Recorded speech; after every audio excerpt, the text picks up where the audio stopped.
Good morning, students. Once again, we are here to discuss worksheet 19 from DOE scheduled on 17th August 2020 from your chapter Electricity.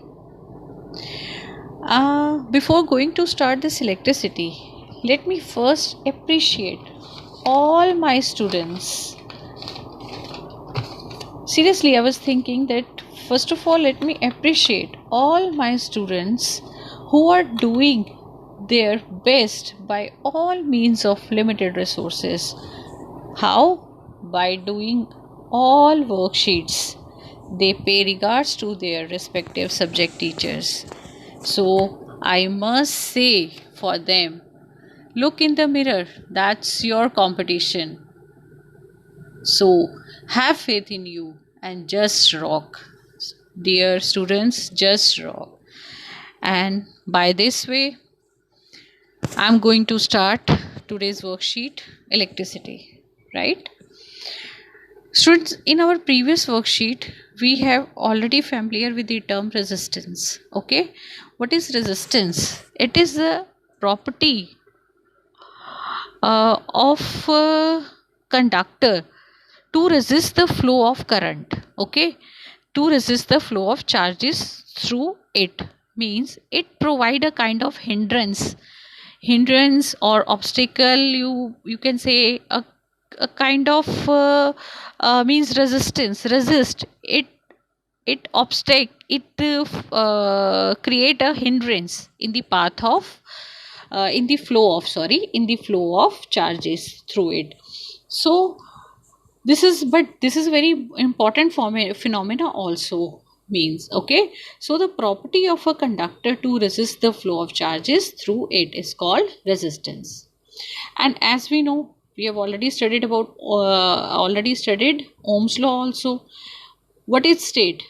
It state that the ratio of potential difference to the current is a constant called resistance. See, Ohm's law, we have V is directly proportional to I, but when we remove this proportionality sign, we have R as a constant. This R means now we can define this statement. How?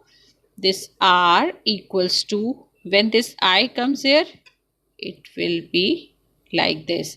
So this is the ratio. See, this is the ratio of potential difference to that of current. Okay, and this is a constant value. Student must remember, resistance for a particular conductor is particular, it is a constant value. Okay, so by this way we can say electrical resistance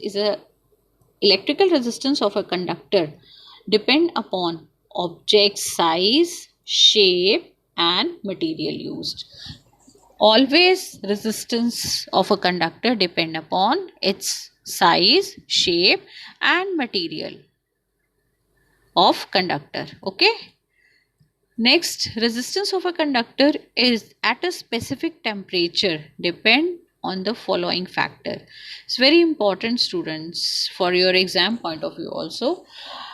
Resistance of a conductor always depends upon length, area of cross section and nature at a specific temperature. Okay, so resistance always depend upon length, area of cross section and nature. See from this diagram also, this is the length, this is we have area of cross section. Okay, so we have area of cross section, and third, the nature of material.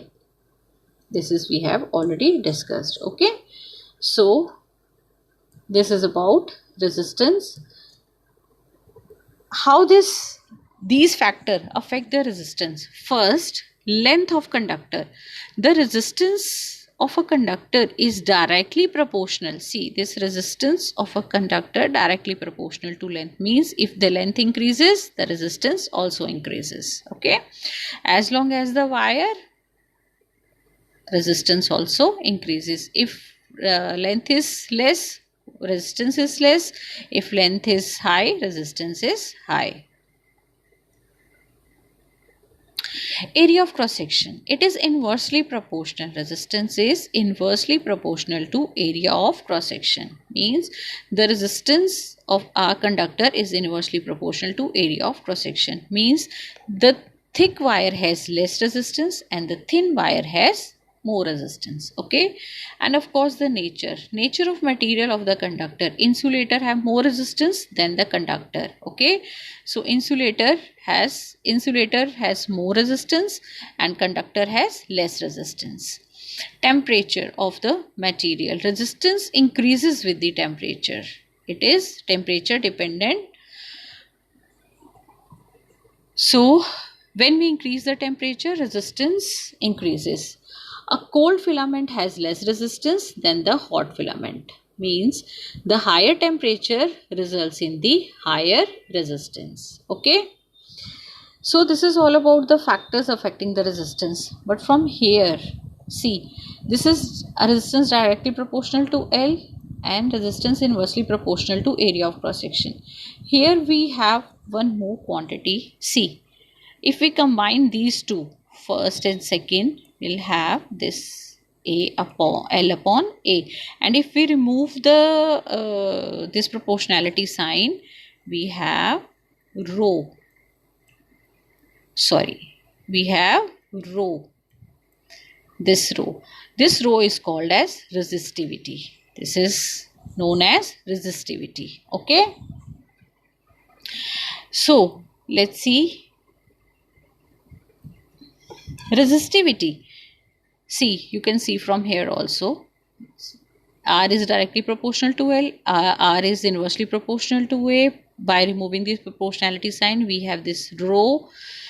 It's called resistivity of material of conductor. Resistivity, it is a numerically equal to the resistance of the conductor of unit length and unit area of cross section. Its unit, student, very important, 1 marker question. SI unit of resistivity is ohm meter. But we have the unit of resistance is only ohm. But the unit of resistivity we have ohm meter. Okay. So SI unit you must keep in mind. It does not depend upon the length or the thickness, but it depends upon the nature of the substance and temperature. This is again another important question arises from here. Resistivity does not depend upon the length or thickness, but it depends upon the nature and the temperature. Right? For different substances, their resistivity is different. See, here are the example of few. We have resistivity of silver, the value is this. We have resistivity of tungsten, value is this. Resistivity of glass, we have this. And keep in mind, this is the comparison between the resistivity of insulator, alloy and conductor. The resistivity of a conductor is very, very less because it is a conductor. It has to flow the current through it. Then alloy and the insulator. Insulator means has a very high amount of resistivity. So it hardly allow current to flow through it. Okay.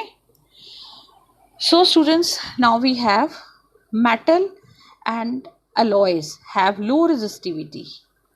Metals and alloy have low resistivity in the range of almost this. So they are good conductor. As I told you, metals and alloys, they are good conductor of electricity. Right? Whereas tungsten is used for the filament of electric bulb and copper and aluminium are used for the transmission of lines. Very, very important again for your exam point of view, because copper and aluminium has very low resistivity. So they are very good conductor. They are good conductor, best conductor. So they are used in the transmission of lines. Okay. Insulator has have resistivity of the order of this much, very, very high value of ohm meter. So rubber and glass, they are acting acting as insulator. That is why sometimes usually, or we must say that if somebody wants to work with the electricity, he or she must wear gloves made up of rubber. Okay. Third, alloy have a high resistivity than that of constituents of metals. See this, it is greater than this metal. So they are used for the heating devices like electric iron, geysers, and all heating devices, right? So the property of resistance is this: if substance has a high resistance, then it produces its heating effect, and it is used in the heating devices. So this is all about your today's worksheet. It is very interesting, students, and let's do the practice exercise. First we have what are the factors on which resistance of a conductor depend? So student, resistance of a conductor depends, you can write your answer. C, resistance of a conductor depend upon the length, area of cross section, and nature of material. Okay, student, I'll just keep this question aside. At the end of all these practice exercise, at the end I will discuss this because it's a lengthy question. Third question we have, why the copper used as a connecting wire? Copper has a very less resistivity. As I told you, copper has a very less resistivity. That is why it is used. See, resistivity is less. So conductivity, if resistivity less, conductivity is high. Okay. So by this way, copper is used for the purpose of connecting. What is the question? Copper is used for the connecting wires. Okay. Less resistivity, high conductivity. Okay. Next question we have, what is the resistance of a connecting just wait. Okay, what is the resistance of a connecting wire? Okay, see, a connecting wire must have very low resistance, so it is between this to this, right? So you can write this answer. Next we have, why are the conductor of heating devices made up of an alloy rather than a pure metal? See, alloys have a we have a question that why are the conductor of heating devices means, as I told you, must have high resistance, and as far as must have less means less conductivity and more resistivity.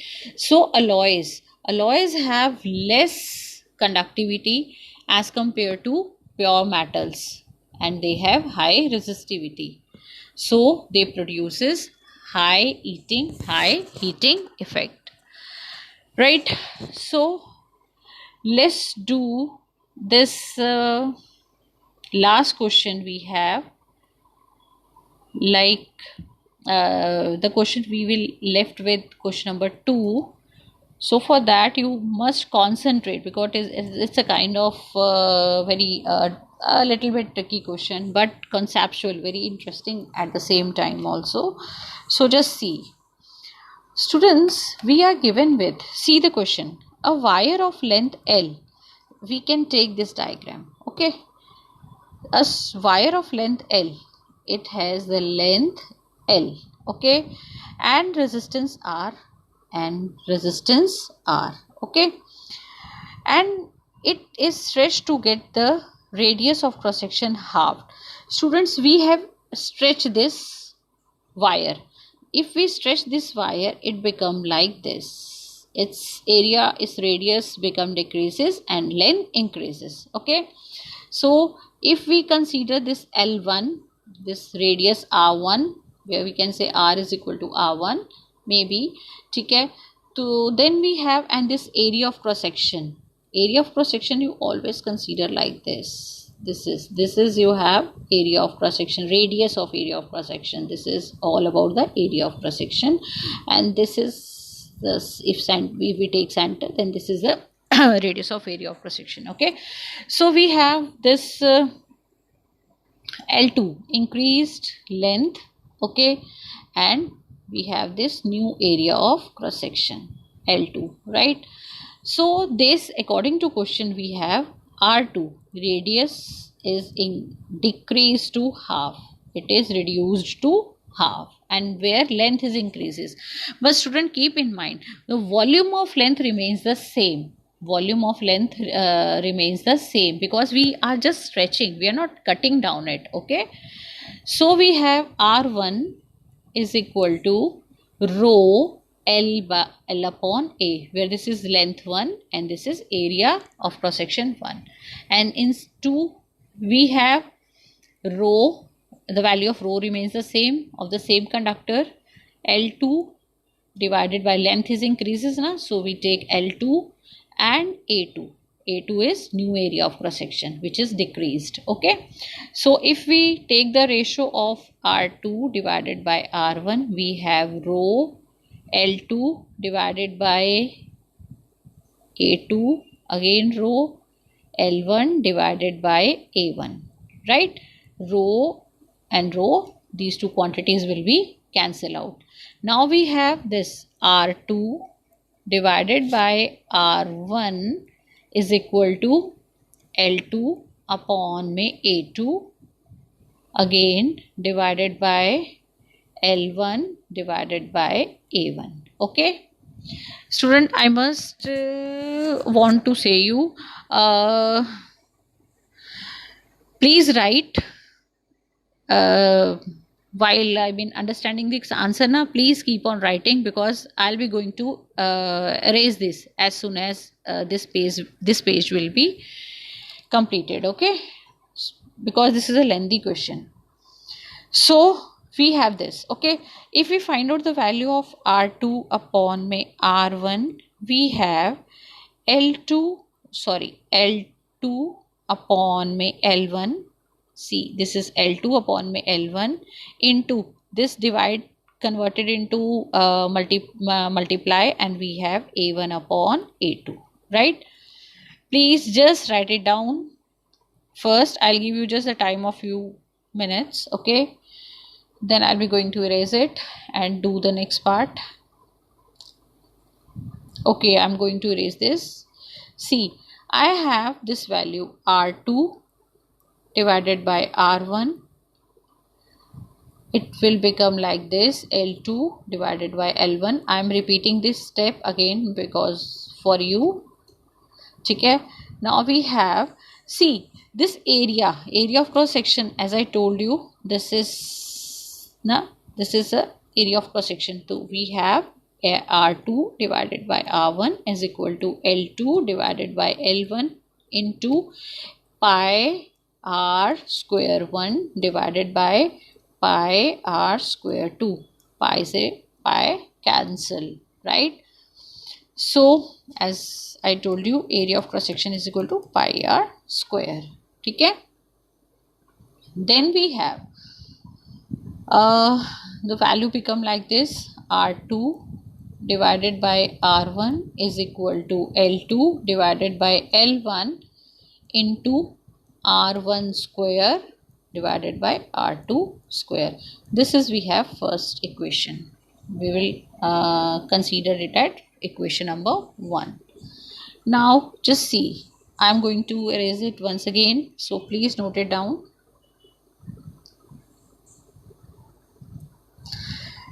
So now we have student, as I told you when I was explaining this question, the volume of the wire remains the same because we are stretching it, we are not cutting down it.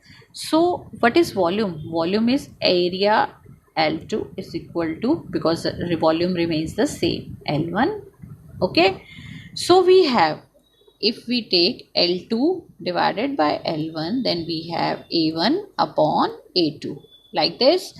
If we put the value of these two, we have L2 upon L1 is equal to pi r square 1 divided by pi r square 2. Again we just this pi and pi cancel out.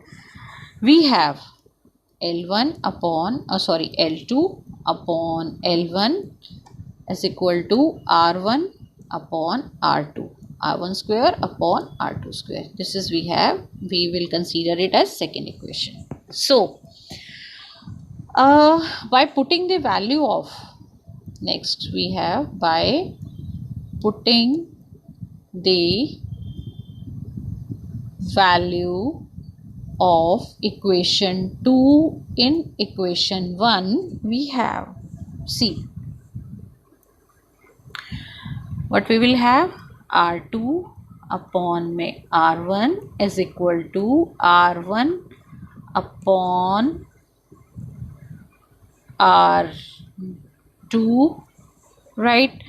R1 upon R1, R2 upon R1 is equal to R1 upon R2 whole square into R1 upon R2 whole square. By this way we have R2 upon R1 is equal to R1 upon R2 4 times. Okay, and as I told you in the beginning of this question, this R2 is equals to what? This R2 is becoming half.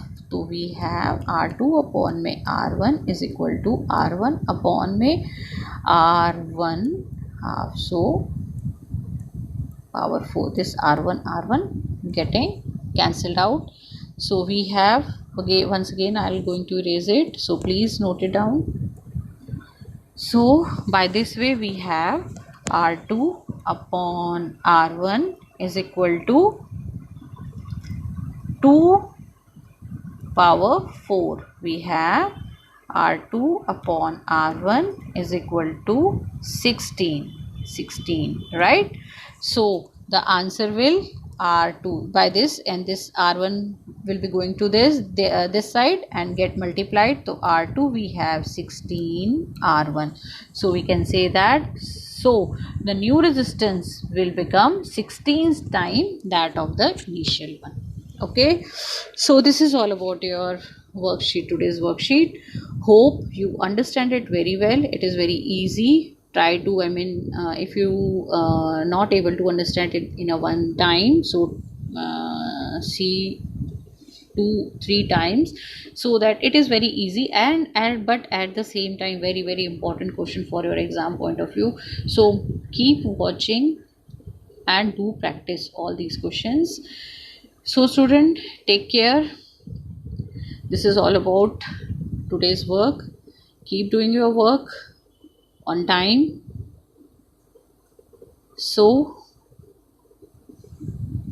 if you really like it, do share and subscribe the channel. Thank you, bache. Take care.